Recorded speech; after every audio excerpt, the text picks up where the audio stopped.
A 2-0 sweep with the complimentary plays on Friday night here on the Video Report as I give you winners on the Rangers and the Brewers, 61 and 32 with the plays I'm giving away here daily on the Video Report over the past 48 days, but nothing in baseball today because as good as the card was on Friday, that's how bad it is for Saturday. Instead, it's all about football with Week 3 preseason action. I've got free plays on the Ravens, Redskins, Bills, Steelers, plus in-depth previews on the Cowboys, Vikings, and Bucs Browns.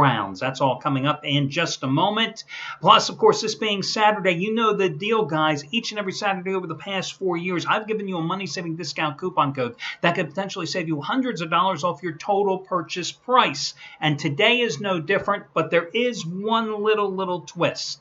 Today is going to be the maximum discount available from here right up until the beginning of October. At least until October, this is going to be the biggest one-day savings coupon made available. And you're going to save 25% simply by using coupon code, are you ready? 25%. 25PERCENT. Now listen, there have been bigger coupons earlier in the summer. And I've made sure that I've never eclipsed that total.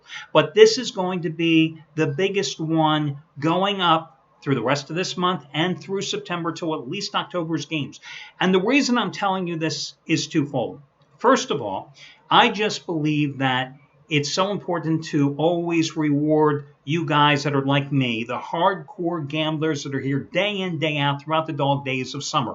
That's why I made a tremendous offer to everybody back at the beginning of July, and that's why I'm making one last offer right now. It's not as big, but it's still significant because I realize a lot of you have come back here in August for the beginning of preseason football. But I'll be honest with you, how this works, and this is no matter whether it was the internet business, which I took everything to online 13 years ago, to the days of when the 900 phone number business was so big, to even the days of the 976 phone numbers.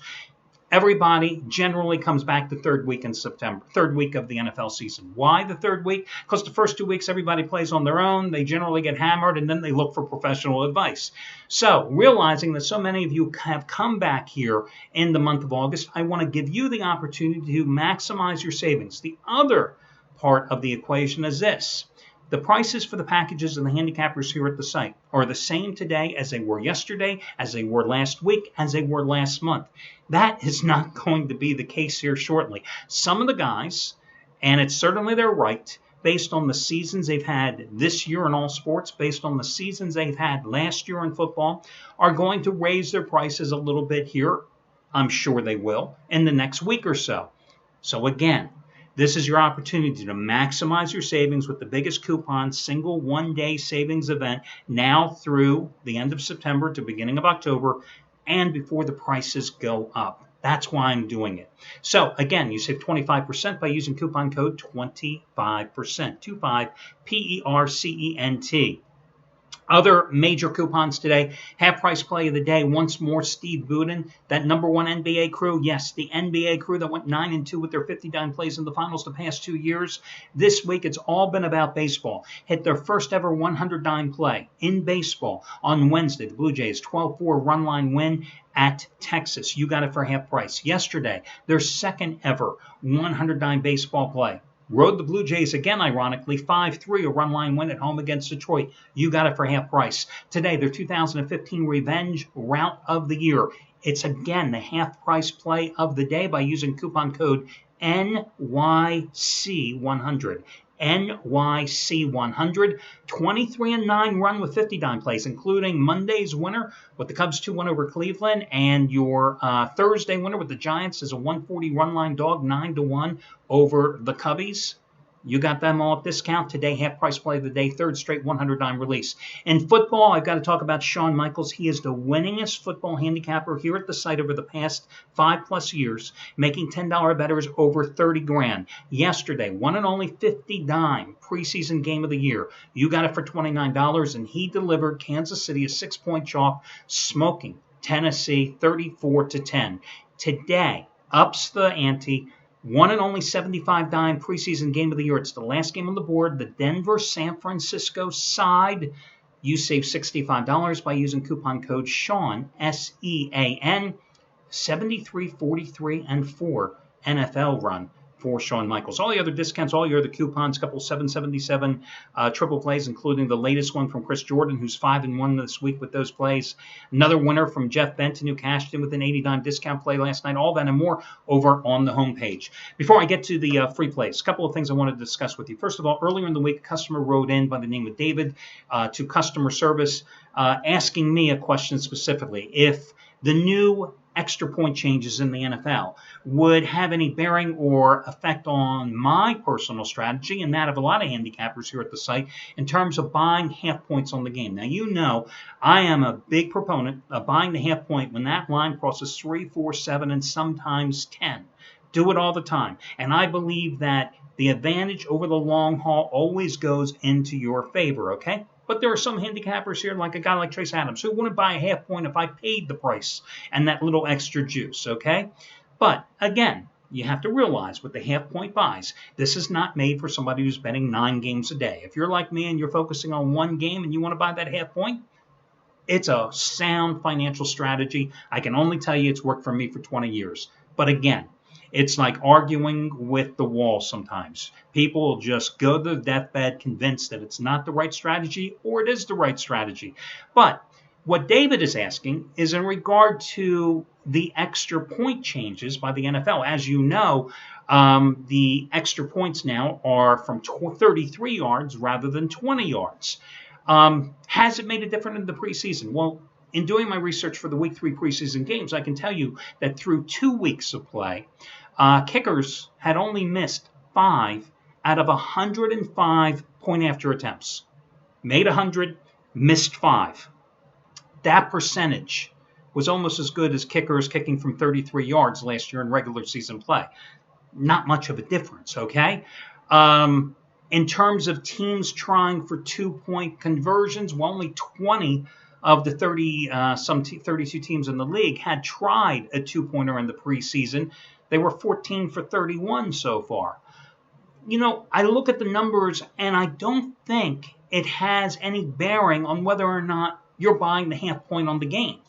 Because in reality, you know, a team is only going for 2 points when it's advantageous. They're not doing it in the first quarter for no damn reason at all. They're only doing it when it's going to give them a margin of potential victory that's greater than 1 score, right?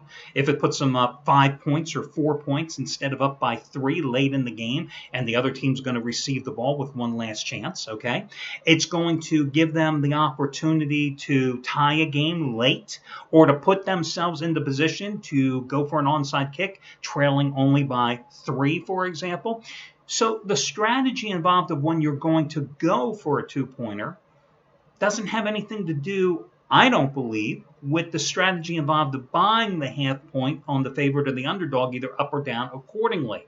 Now, if the NFL had reduced the distance, which had been talked about, in terms of going for the 2-point conversion, making it easier, so guys like Tim Tebow, for example, he would be lining up for 2-point conversions every single damn time for the Eagles, you know, that would have perhaps certainly changed or influenced my philosophy. But otherwise, I don't really think it has a hell of a lot to do with the overall strategy of buying up or down the half point in certain key situations. So with that being said, let's move forward now and talk about the NFL games.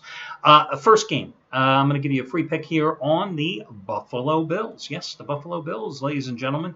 I'm going to go with them today at home against the Pittsburgh Steelers. And the irony here is that generally in the third week of the preseason, you know, coaches are going to go ahead and play their starters for at least the first half, many of them into the third quarter. It's the game to solidify your lineups. That's not the case with Rex Ryan, though, in the Buffalo Bills, because for the third straight game, he's going to give a third straight quarterback a starting opportunity. And all 3 of his quarterbacks are expected to play with the first team offense today. Now, E.J. Manuel, the busted quarterback from a couple of years ago out of Florida State, you know, this is a guy who up to a week ago was basically running the scout team and the third team offense throughout the preseason, okay? But he played exceptionally well in garbage time in 2 straight preseason outings. In fact, last week against the Cleveland Browns, he went 9 for 14 and led the Bills on an 80-some-yard drive that resulted in not only a touchdown pass, but a 2-point conversion to give them the road win. So suddenly, E.J. Manuel is suddenly in the running for the starting job along with Tyrod Taylor, who's played exceptionally well, and Matt Castle, who has been, well, Matt Castle. That's what you get with Matt Castle. Average. Nothing spectacular. A game manager. But Manuel's going to get the start. All three guys are expected to play. Different situation for Pittsburgh here. First of all, the running back Bell is still out. Roethlisberger's coming off a good game, 11 for 14, 100 yards, one touchdown pass against the Packers on a home win last week. But, it's basically been the Landry Jones show here in the preseason because Bruce Gradkowski, their projected number 2 quarterback, has been sidelined, which forced them and necessitated the signing of Michael Vick as a free agent just a couple of days ago. I just think the Bills have more riding on this particular game. I like their quarterback rotation a lot more, although, playing devil's advocate, I must also point out that this is a team that's only healthy veteran running back is going to be Fred Jackson, as LaShawn McCoy is still out. Top 3 wide receivers, Watkins, Woods, and Harvin, probably all going to miss the game as well. And let's face it, the Bills didn't exactly look stellar in that 11-10 win at Cleveland, but still, I got to go with the Bills playing at home in this one. Your other complimentary play, I will ride those red-hot Tampa Bay Bucs after they screwed me on Monday night. But first, actually, before I talk about the Bucs game, let's talk about the Ravens game because that's going to be the other official free preseason play. The Ravens, they got to play well here in the first half, and I think they certainly have an opportunity tonight against the Washington Redskins. Baltimore is a 4-point favorite here. Their defense was just absolutely awful against the Eagles. Just awful. They couldn't contend with the Eagles' up-tempo attack. They lost that game 40-17. Talk about it having a bad taste left in your mouth after a preseason game. They should definitely be able to take advantage of a Washington team here.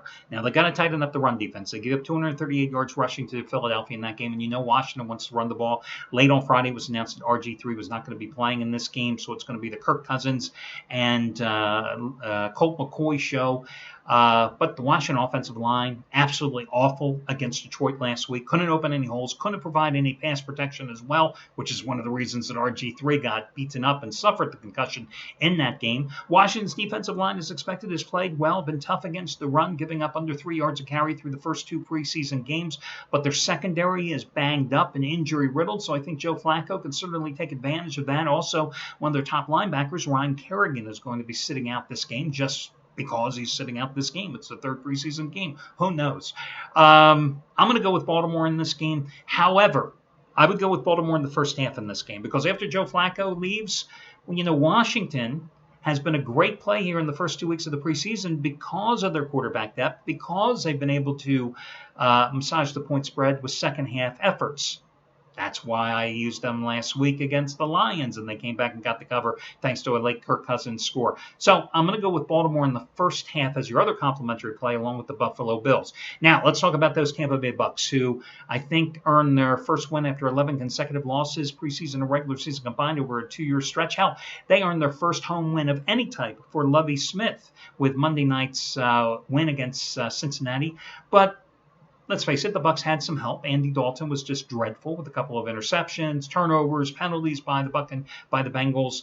Bucs on a short week, though. 25-11 Monday night, but short week of preparation, even though they are playing at home. Penalties for the Bucs, 14 penalties in that Monday night game for 153 yards. Lovie Smith says it will not happen again. It's going to be fixed. Yeah, I'd like to see him fix that problem, okay? Like that's going to happen overnight.